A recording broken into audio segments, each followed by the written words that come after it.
Naitwa Zubeir Shame Komo, natokea shehia ya Mjini Wingwi katika kijiji cha Mjini Wingwi. Mimi na changamoto zilizonikumba katika shehia yangu ndani ya kijiji changu. Changamoto ya mwanzo, Mheshimiwa Waziri, kuna miradi hii ya ujenzi wa barabara kwa kweli sisi imetuathiri sana katika kijiji chetu cha Mjini Wingwi kwa mambo mengi kabisa.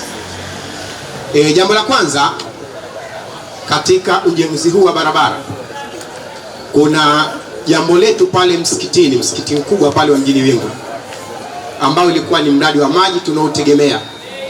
Katika ujenzi wa barabara hii, mradi ule ulichafuliwa na kuondoka moja kwa moja. Lakini kwa bahati nzuri tukawasiliana na viongozi wa serikali. Bahati nzuri akaja mkuu wa mkoa wa Kaskazini Pemba aliyekuwepo akiwa na afisa mdhamini Wizara ya Maji. Tukaeleza shida yetu ile, akasema tutaitatua.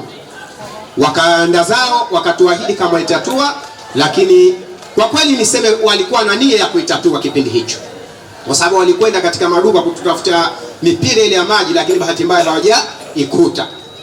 Lakini wakatupatia pipe mbili tu tangu muda huo mpaka leo. Mimi nadhani swala la huduma ya jamii, kwa sababu ibada ni maisha ya watu kila siku.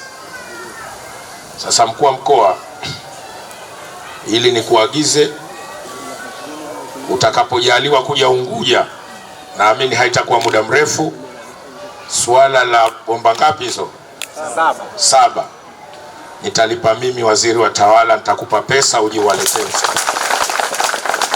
Mheshimiwa mkuu wa mkoa, nataka nitumie nafasi hii kukukabidhi fedha hizi milioni 3,500,000 kama nilivyoahidi siku ya tarehe 28 mwezi wa 4 nilipofanya ziara yangu Mjini Wingwi kule mkoa wa Kaskazini Pemba. Nilikutana na changamoto kama unakumbuka ya katika kwa mabomba ya maji ambayo yalikuwa si chini ya 14, lakini wakasema wana changamoto ya mabomba 7 ambayo yana gharama ya shilingi milioni 3,500,000, ambayo mwananchi ule katika changamoto alizozieleza alikuwa ni hiyo. Kwa hiyo nitumie nafasi hii kama tulivyoahidi, na nikakuagiza uje Unguja uzichukue fedha hizi ukawakabidhi wale viongozi wa msikiti ule ambao wanasema ndio msikiti mkubwa, uende ukawakabidhi kwa ajili ya yale manunuzi ya zile bomba, halafu utaratibu mwingine uendelee. Na sisi kwetu, mimi na wewe, hiyo ni sadaka tujaria yetu na wale wote tulioenda nao kwa ajili ya msikiti huu. Asante sana Mheshimiwa Waziri, kwa niaba ya wananchi wa Mjini Wingwi nimepokea hizi pesa milioni 3,500,000 na nitakwenda kuzikabidhisha ili wananchi wale waweze kutatua changamoto ya maji kwenye msikiti ule uliopo Mjini Wingwi. Tunakushukuru sana na tunaendelea kukuombea Mwenyezi Mungu akupe nguvu zaidi ili uweze kuwasaidia watu zaidi na zaidi.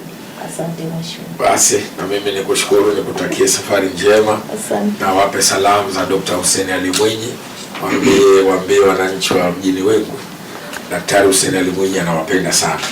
Na kwa kweli haya yote tunayafanya ni kwa sababu yake yeye, ndo maelekezo yake kwamba tunapozikuta changamoto za wananchi, basi pale penye uwezo zitatueni, hamna uwezo njoni mniambie ili mimi nitoe support kwa ajili ya kuwezesha.